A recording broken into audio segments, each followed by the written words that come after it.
আরে নান্টু, আরে হারান্দা যে কেমন আছেন? আরে আমি তো ভালোই আছি। তা সকাল সকাল কোথায় গেছিলে? এই বাজার থেকে কিছু কম দামে আলু পটল নিয়ে আসলাম। বাহ, ভালো করেছো নান্টু। তা কয়দিন ধরে তুমি সন্ধ্যাবেলা তাসের আড্ডায় আসছো না কেন? খুব ব্যস্ত নাকি? হ্যাঁ, তাই একটু বলতে পারেন। আসলে ছেলে বৌমাকে নিয়ে শ্বশুর বাড়ি গেছে তো, তাই একা হাতে সবকিছু করতে করতে আর সময় হয়ে উঠছে না।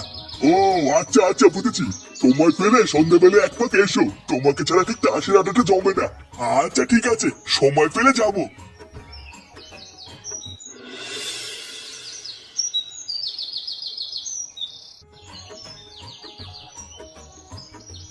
গিন্নি, আরে কই গো গিন্নি? এই তো। উফ, লেওড়া কি গরমে, এখনো শীত ছুরি হতে পারলো না আর গরমও পড়ে গেল। এই নাও বাজার করে এনেছি, তাড়াতাড়ি রান্নাটা শুরু করো তো, জোর খিদে পেয়েছে। হ্যাঁ এই তো, ভাত হয়েই গেছে, শুধু তরকারিটা করেই তোমাকে খেতে দিয়ে দেবো। তা কি বাজার করে আনলে গো? আর বলো না, বাজারে খাওয়ার মতন তেমন কিছুই নেই। যাতেই হাত দিচ্ছি সেটাই সেটা ভালো দাম। তারপর শেষে গিয়ে কম দামে কিছু আলু পটল আর লাউ পেয়েছিলাম, সেটাই নিয়ে এসছি। কে? তুমি সেই সকালবেলায় বেরিয়ে এখন বাড়ি এসছো কম দামের কিছু আলু আর পটল নিয়ে?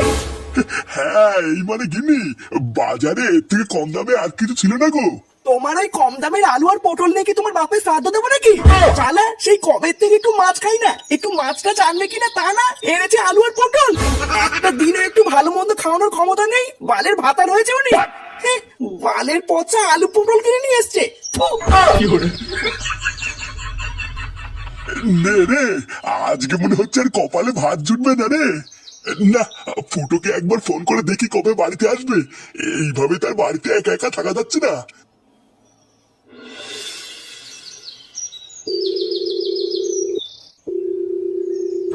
হ্যালো, কে ফুটো?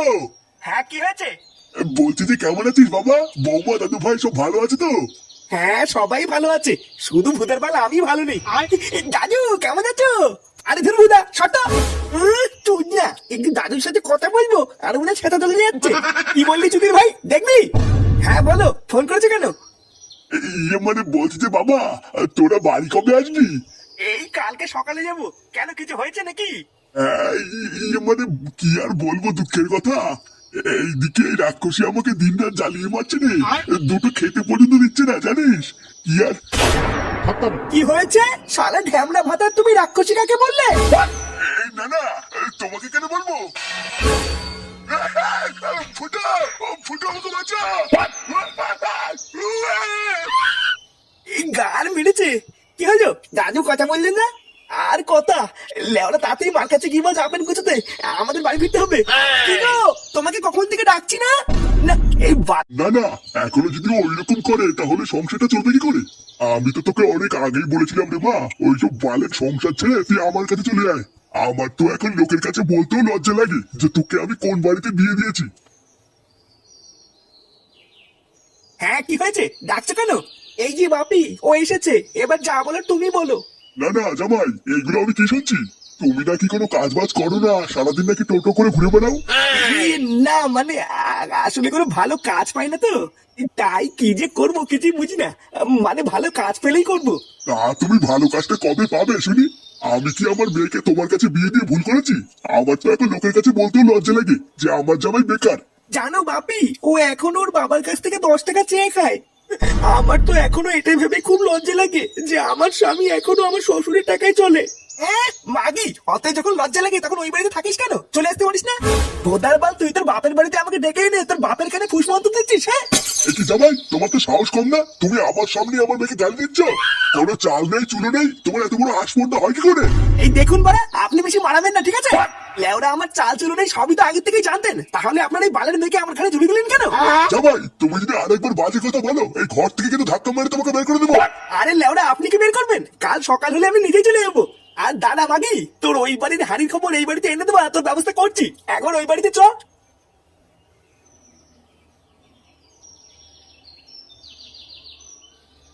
মা, ও মা, এ কি রে বাবা, তোরা চলে এসেছিস? হ্যাঁ চলে এসেছি, ওই বালের বাড়িতে আর কয়দিন ঘুরবো। কে কি রে ওইভাবে বলছিস কেন? কেমন আছো দাদু ভাই? ভালো আছি দিদুন, তুমি কেমন আছো? আমিও ভালো আছি দাদু ভাই। এ কি বৌমা, তুমি চুপচাপ মনমরা হয়ে দাঁড়িয়ে আছো কেন? কিছু হয়েছে নাকি? আরে ধর, ছাড়ো তো এইসব বালছেলে কথা। দিদু, দাদু কোথায়? তোমার দাদু দেখো ঘরে শুয়ে আছে। আচ্ছা ঠিক আছে, আমি দাদুর সাথে কি দেখা করে আসছি।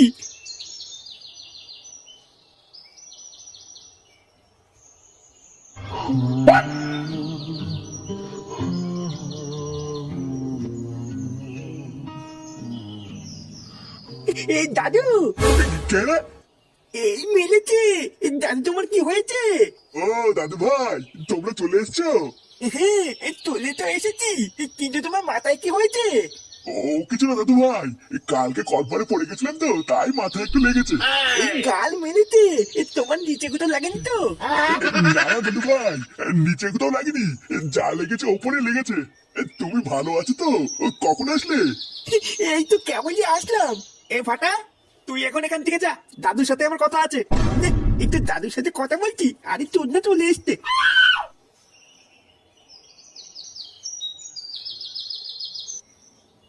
এ কি বাবা, মাথায় কি করে লাগলো তোমার? আর বলিস না বাবা, কালকে তোর মা আমাকে রামপাট খেলিয়েছে। তোরা তো বাড়ি ছিলিস না, তোরা জানিস না আমি কি করে বেঁচে আছি। মা তোমাকে এইভাবে ধরে কেলালো আর তুমি কিছু বললে না? আমি আর কি বলবো, আমি কি তোর মার সাথে পারি? দেখিস না গিলে গিলে শরীরটা কি বাড়িয়েছে। তোর সাথে অনেক কথা আছে রে বাবা, আজকে সন্ধ্যাবেলা একটু বাড়ি থাকিস, ঠিক আছে? আচ্ছা ঠিক আছে।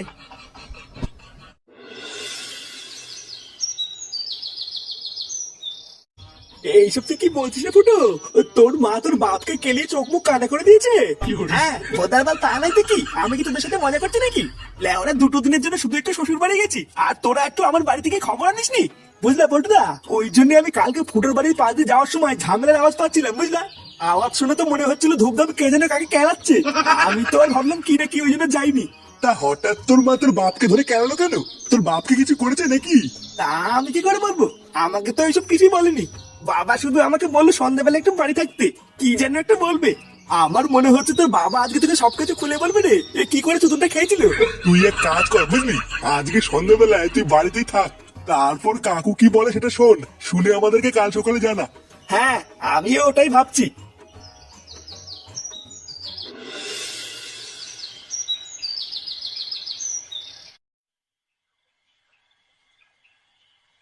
বাবা, ও বাবা, কি হলো? বাড়ায় আমাকে বললো যে সন্ধ্যাবেলায় বাড়ি থাকতে। না, একবার ঘরে গিয়ে দেখি গিয়ে ঘরে আছে কিনা।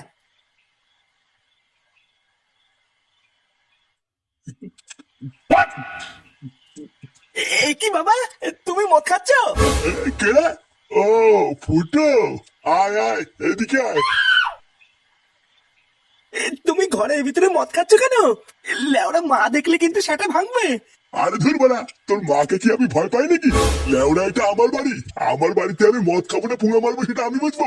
শোন, আমি তোকে যে কথাটা বলবো বলে ডেকেছিলাম। হ্যাঁ, কি কথা? ওটা শুনবো বলেই তো এসছি। বাড়া আমি অনেক ভেবে দেখলাম বুঝলি, এইভাবে আর বাঁচা যায় না, তাই আমি ঠিক করে নিয়েছি আজ রাতেই লেওড়া তোর মাকে আমি ডিভোর্স দেবো। এই মেরেছে, এইসব তুমি কি বলছো? হ্যাঁ যা বলছি ঠিকই বলছি। শালা গারমানি মাগি নিজেকে কি মনে করে? হ্যাঁ, বাড়া আমার খেয়ে গতর ফলিয়ে আমাকেই মারে, ওরা তো মনে সাহস। আর ভোদার বল এর একটা হেস্ত নেস্ত করে ছাড়বো। কি রে, কি ভাবছিস? একদম চিন্তা করবি না বুঝলি, ওই মাগিটাকে ডিভোর্স দিয়ে আমরা বাপ বেটা মিলে রোজ এনজয় করবো। এটা ধর, এটা খা।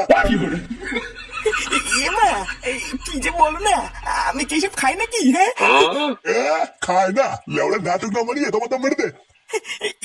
মানে কি যে বলি, সত্যি সত্যি তুমি আমাকে দিচ্ছ? হ্যাঁ, হ্যাঁ হ্যাঁ, খেয়ে নে খেয়ে নে। আরে চোদন, এই তো দেখছি মেঘ না চাইতেই জল। হ্যাঁ, ফুটো, খতম। এ কি মা তুমি? ও, তার মানে আজকাল ঘরের ভিতরে লুকিয়ে লুকিয়ে এইসবও হয়? হ্যাঁ, দেখো না গিন্নি, বারবার ওকে আমি বললাম আমি এইসব খাই না, তাও আমাকে জোর করে খাওয়াচ্ছে। এইসব তুমি কি বলছো বাবা? আমি তোমাকে কখন খাওয়ালাম? তুমি তো আমাকে। চুপ, একদম চুপ। কি আমি কি? হ্যাঁ, এখন যেই দেখেছিস তোর মা দেখে ফেলেছে আর অমনি আমার ঘরে দোষ চাপাতিস, তাই না? তোর মা যেসব কাজ পছন্দ করে না ওইসব আমি একদমই করি না, আর তুই কিনা আমাকে জোর করে খাওয়াবি? গিন্নি তুমি চিন্তা করো না, আমি ওইসব একদমই খাইনি। তুই আজকাল এতবার বেড়ে গেছিস যে মদের বোতল নিয়ে এসে বাবাকে খাওয়াচ্ছিস। এই মেরেছে মা, আমি যে তোমাকে কি করে বলি, লেওরে আমি ফেসে গেছি। কি হয়েছে? তুই দোষ করে আবার দোষ ঢাকছিস? তোর এত বড় সাহস! আজকে তোর একদিন কি আমার একদিন। শালা শয়তান!